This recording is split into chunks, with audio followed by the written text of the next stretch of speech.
Bonjour à tous et à toutes, j'espère que vous allez bien. Aujourd'hui, en ce 2 février, on évoque la fête de la Chandeleur. Tous les ans, le 2 février, les Français mangent des crêpes. La raison de cette tradition est la Chandeleur. D'où vient cette fête? Pourquoi est-elle célébrée? Et surtout, pourquoi mange-t-on des crêpes ce jour-là? Vous voulez le savoir? Venez avec moi. C'est l'histoire de la rencontre des traditions païennes et des célébrations chrétiennes. Le mois de février, période des premières semences, a connu de nombreuses célébrations pour invoquer les divinités favorables à la fécondité et aux moissons appelant à la bonne fortune. Les crêpes, quant à elles, sous différentes formes, ont été mangées de tout temps. À l'époque des Romains, il s'agissait d'une fête en l'honneur du dieu Pan. Toute la nuit, les croyants parcouraient les rues de Rome en agitant des flambeaux. En 472, le pape en fait une fête religieuse qui deviendra la célébration de la présentation de Jésus au temple. On organise alors des processions aux chandelles le jour de la Chandeleur. Selon une technique précise, chaque croyant doit récupérer un cierge à l'église et le ramener chez lui en faisant bien attention à le garder allumé. Un dicton de Franche-Comté dit d'ailleurs: celui qui la rapporte chez lui allumé, pour sûr, ne mourra pas dans l'année. Autrefois nommée chandeleuse, la chandeleur vient du mot chandelle et de l'expression latine festa candelarum, qui signifie fête des chandelles. Une bénédiction des cierges se déroulait en effet à cette occasion. Ce cierge béni est censé avoir d'autres pouvoirs, on dit que quelques gouttes de sa cire versées sur des œufs à couver en assurent une bonne éclosion, et aussi que sa flamme protège de la foudre si on allume pendant l'orage. Les rites païens constituaient à appeler le retour des beaux jours et des moissons en mangeant des galettes rondes et dorées. Elles évoquaient le soleil nécessaire aux cultures. Les Celtes célébraient le 1er février la divinité de la fécondité avec des parades de flambeaux. C'était les Lupercales, le 15 février, une fête en l'honneur de Faunus, divinité des troupeaux et de la fécondité. Les Grecs, quant à eux, célébraient le retour de Perséphone, reine des enfers, chez sa mère, déesse de l'agriculture, avec des torches.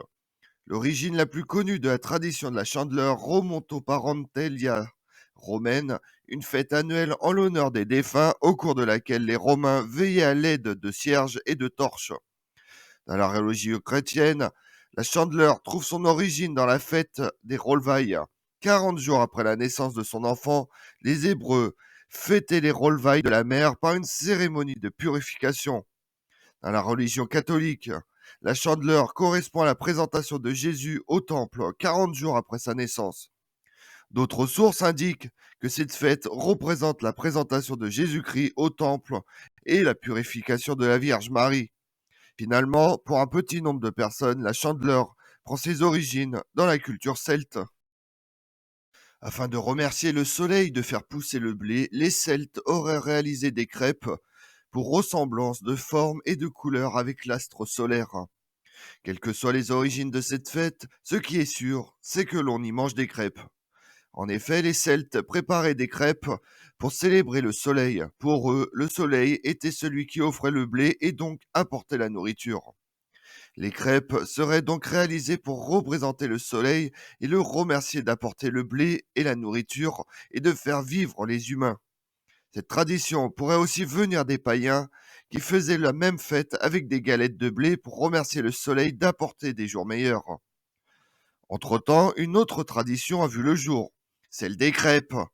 Cette tradition se rapporte à un mythe lointain, selon lequel, si on ne faisait pas de crêpes le jour de la Chandeleur, le blé serait carrié, malade pour l'année.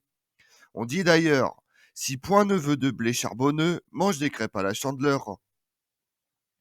D'ailleurs, en faisant les crêpes, il faut respecter une autre coutume, celle de la pièce d'or. Les paysans faisaient sauter la première crêpe avec la main droite, tout en ne tenant une pièce d'or dans la main gauche. Ensuite, la pièce d'or était enroulée dans la crêpe avant d'être portée en procession par toute la famille jusqu'à dans la chambre, où on la déposait en haut de l'armoire jusqu'à l'année suivante. On récupérait alors les débris de la crêpe de l'an passé pour donner la pièce d'or au premier pauvre venu. Si tous ces rites étaient respectés, la famille était assurée d'avoir de l'argent toute l'année. Celui qui retourne sa crêpe avec adresse, qui ne la laisse pas tomber à terre ou qui ne la rattrape pas sous forme navrante de quelques linges fripés, celui-là aura du bonheur jusqu'à la Chandeleur prochaine. Aujourd'hui, les processions aux chandelles et autres rites n'existent plus, mais on a conservé la tradition des crêpes et on a bien raison, car c'est bon. C'est à la fin du 5e siècle que le pape Gélase abolit les Lupercales pour instaurer le 2 février, 40 jours après la naissance du Christ, la présentation de l'enfant Jésus par Marie au temple de Jérusalem. À partir du Moyen Âge, des pèlerins commencent à venir à Rome pour célébrer la présentation de Jésus, portant des cierges bénis. Ces cierges, car Dieu est la lumière qui illumine les nations. Torche au début, puis flambeau, et enfin cierge, et enfin chandelle. D'où le nom adopté de chandeleur. Le pape offrait aux pèlerins de quoi se restaurer. À court de pain, il vint à offrir de fines galettes, d'où la tradition largement pratiquée aujourd'hui de manger des crêpes le 2 février à la Chandeleur. Cependant, la crêpe est aussi synonyme de superstition. Pour les catholiques, cette fête est liée à la fertilité et à la naissance de Jésus-Christ. Il est dit que faire sauter une crêpe de la main gauche en tenant une pièce dans la main droite apportera également une grande fertilité. Les femmes qui parviennent à réaliser ce saut vivront rapidement la maternité. Leur grossesse sera paisible et leur bébé naîtra en bonne santé. Cependant, les païens aussi étaient superstitieux. Les agriculteurs pensaient que de ne pas fêter la Chandeleur portait malheur. Cette superstition vient de l'idée de ne pas offenser le soleil. Un paysan qui ne célébrait pas le soleil serait maudit et verrait ses récoltes devenir mauvaises durant plusieurs années. Si l'on met de côté les superstitions, il convient de penser qu'à l'époque, faire des crêpes était surtout un bon moyen de consommer le blé de l'année, bientôt écoulé, qui commençait à être trop vieux. Dans de nombreux pays, on croit qu'un ours sort de sa tanière le jour de la Chandeleur. Si la température est douce et qu'il voit le soleil, il retourne vite reprendre son hibernation, car il sait que les beaux temps ne durera pas. Un proverbe dans le calendrier des bons laboureurs en 1628 disait s'il fait beau temps et lui Chandeleur, 6 semaines se cache l'ours.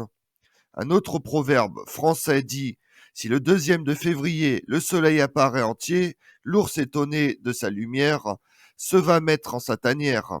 Et l'homme ménager prend soin de faire resserrer son foin, car l'hiver, tout ainsi que l'ours, séjourne encore 40 jours.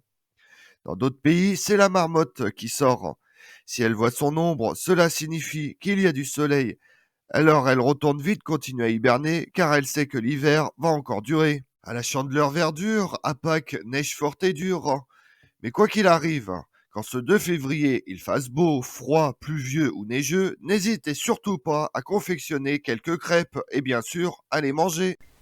Comme on l'a vu, la Chandeleur est une fête catholique. Ses origines sont lointaines, païennes et intimement liées à la fin de l'hiver et aux jours qui se rallongent. Car depuis la nuit des temps, Romains et Celtes organisent des fêtes pour célébrer le retour de la lumière et solliciter une année prospère. Je vous remercie d'avoir suivi cette vidéo en ma compagnie. Si vous voulez connaître mes autres vidéos, retrouvez-moi sur ma chaîne YouTube Tout sur l'Histoire avec Damien, mais également sur les réseaux sociaux, Twitter et Instagram, Histoire Damien. Et pensez à liker, commenter et vous abonner. Je vous remercie à tous.